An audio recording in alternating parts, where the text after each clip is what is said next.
It's the end of the day with Ray. Hello, my friends. Well, if you're in the Document Imaging channel, I'm sure you've seen the petition running around. A group of dealers got together. They signed a petition. They sent it over to the leasing companies. And it has to do with authorization letters so that they can send leasing companies equipment back that they prematurely upgrade on fair market value leases. And so I thought today I would talk about this petition a little bit. But, you know, I got to be honest with you, my friends. When I read the petition, I got a little scared for our industry. I end every one of my episodes this way. Status quo is the killer of all that'll be invented. Don't get stuck in status quo. And when I read this letter, it just reinforces the fact that most of our industry is stuck in status quo. We're trying to drag the past to the future. Of all the things to be arguing with our leasing companies about, we're trying to figure out how to circumvent the realities around a fair market value lease. So it's beneficial to us when we take out a competitor and we upgrade them prematurely. Wouldn't it be so nice if our dealers were focused on how our end users are going to finance non-hardware products? How are we going to use leasing companies to sell services? How are we going to use leasing companies to help us bill subscription-based or per-use base? No, we want to talk to leasing companies about how we're going to be able to get out of fair market value leases of our competitors easier. So I want to talk about this a little bit, but you know, about 9 or 10 months ago, I did a video and I started the leasing revolution. Do y'all remember that? I did a couple of videos on the very topic of the petition. Warehouses full of copy machines because dealers don't pay off the buyout. They give the customers the payment stream on a fair market value lease, and then they wait till the damn original lease expires, and then they send the equipment back to the leasing company. And now, for some reason, they want the leasing companies to change some of the rules, and I want to talk about how that's kind of nutty. But go to my website, endofthedaywithray.com. Go to my collection section. You can see my Ray's Content Collections powered by Flip Deck. There's a whole collection series on leasing.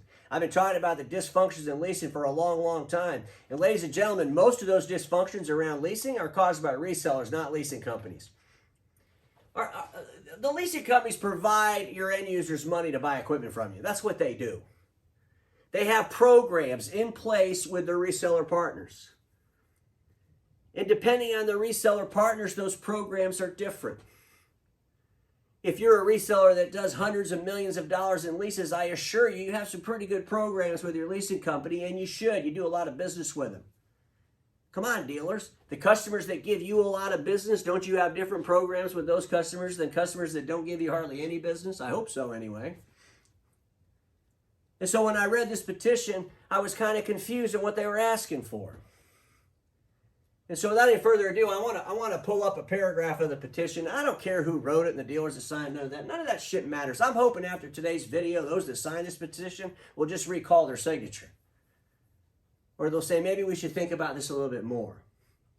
And I'm not doing this to help out our friends in the leasing industry, because I am about the reseller dealers.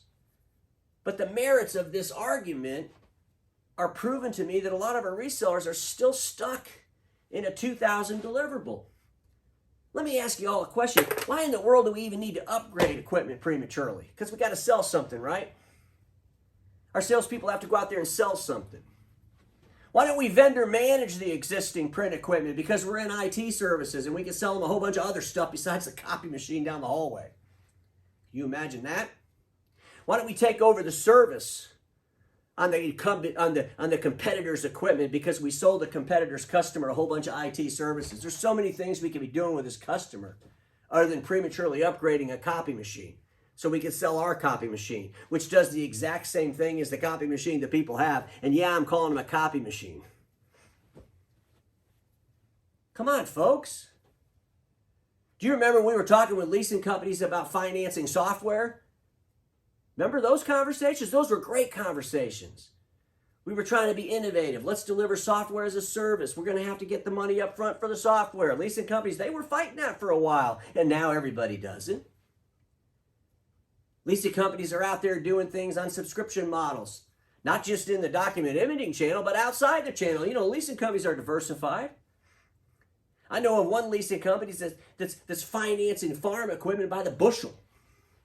Innovation. And here we are in the document imaging channel. We're trying to figure out how to circumvent a fair market value lease. So I want to just cut to the chase and talk about this in real in reality. And then I welcome in the comments from the leasing companies and from the resellers where I might be wrong with this. But a reseller has an agreement with their finance partner. They get rates, program agreements, and a lot of these program agreements, they're very similar from dealer to dealer. Maybe the rates change depending on the volume. But a fair market value lease is a sticky lease. A dollar buyout lease is very transparent. Customer pays all the payments, add a dollar to it, they're done. They own the equipment. A fair market value lease is a non-cancelable lease. And the reseller and the leasing company have a program. Hey, these are non-cancelable leases. And they go into the end user and they put them in a fair market value lease. Guess what? The end user can't cancel it. They have to pay the payments through the term.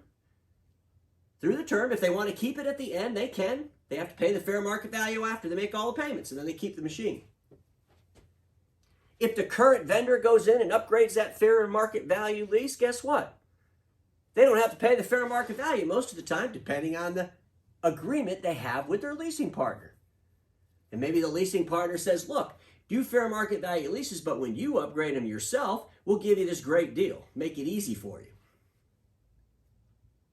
But if a competitor goes in there and tries to upgrade that fair market value lease, well, it's not cancelable. We're going to send him a buyout number, and it's going to be big. And then the dealer has to either pay that buyout number, do whatever he wants with the machine. Maybe some leasing companies don't even want you to return the machine. They'll just give you a big buyout number, pay the number off, and the customer's no longer obligated to that leasing company. But the bottom line, folks, is fair market value leases are designed to be sticky, are designed to be complicated. That's the benefit sometimes of fair market value leases. It's fantastic when it's with our customers, but it sucks when we have to go upgrade somebody else and they're in a fair market value lease. Now we want to complain about it? I don't get it. You know, this letter says that, you know, if the obligation, the finance obligation is fulfilled, that the leasing companies, you know, won't take back the equipment. That sounds like it's not fulfilled. I mean, because you know, maybe the leasing company doesn't want the equipment. Why should they take back the equipment? It's a non-cancelable lease. They gave you a buyout. If you write a check for that full buyout, the customer should no longer be obligated to that leasing company. You can't force people to keep paying a bill, right? So there is a buyout. The leasing company will give you a buyout. Just because you don't like the number's too big or it screws up all your gross profit in the new deal, that's not the leasing company's problem. That's not the incumbent reseller's problem. That's your problem for going into the customer trying to prematurely upgrade them. That's the reality. I mean, why don't you petition all the leasing companies to make all the dealers do dollar buyout leases? Then it'd be easy. Everybody knows exactly what's going on. Why don't you petition the leasing companies to say, hey, we want an amortization schedule with every single lease that's out there. So the customer knows exactly what to buy out. They don't even have to call you up. A competitor can come in. They can show them the amortization schedule. Ray, if you write a check for this much money to DLL, I'm no longer obligated on this piece of equipment. I don't even need to get the other vendor involved. You want to do that? No. That sounds stupid, doesn't it? But why do we want to change the rules around fair market value leases? I don't get it, folks. This isn't about dollar buyout leases. This is all about fair market value leases. And these 37 dealers are going on to say that they got 3,500 machines in warehouses because the leasing companies refuse to take them back. Why should they take them back? The leases are non-cancelable. Pay the thing off. Whatever the buyout is from that leasing company, write the check and throw the machines in the trash. Aren't you just trying to get your customer that you're trying to take? You're trying to get this customer unobligated, right? You don't want them to be obligated to the current leasing company. Like I said before, leasing companies can't force people to make a payment for the next 60 months as long as they fulfill the obligation. The obligation is determined by who? The leasing company. And maybe the program agreement that the leasing company had with the reseller. But I don't know what we're asking for here. We're asking leasing companies to do away with the programs they have with other resellers so these resellers can upgrade equipment and get it shipped out of there and they don't want to pay a big buy. I mean, I don't know what its argument is. And so I'm hoping that in today's video in the comments, the resellers can put their answers to this. And maybe the leasing companies can tell me, you know, if a customer pays the buyout that you give them on a fair market value lease, you know, they have to store the equipment in a warehouse somewhere. Can't they just throw the equipment in the trash? I mean, can't they? Because you're giving them buyout to end the obligation with the end user.